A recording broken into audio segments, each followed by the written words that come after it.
Hello and welcome, guys. Hope we are doing good.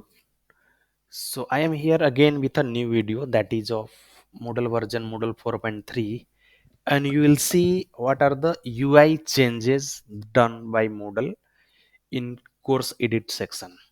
Okay, so let's directly jump to that. So you can see here I'm already inside the edit mode of a course, and under topic you see here I have one assignment and one book added already.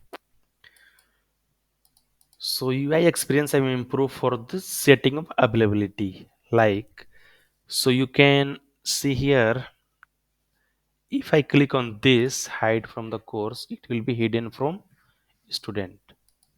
Okay. From here also you can also click on show. Now it will be available to student. So this was not in earlier version, older version, but this has been introduced in Moodle 4.3. Okay. And there is one more come to this how hiding and hide and show was working in previous version. Okay, so for that you will have to come to settings, then restriction access, no, common module setting, yes.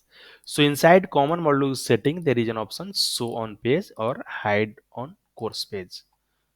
Okay, so earlier is to the teacher or the admin have to come here to mark that setting. But from now onwards in Moodle 4.3 onwards you will have the option here. From here you just, it will save your clicks, it will save your time. Okay, so hope you enjoy this using this feature, and you will save your some valuable time. Thank you for watching and have a great day ahead.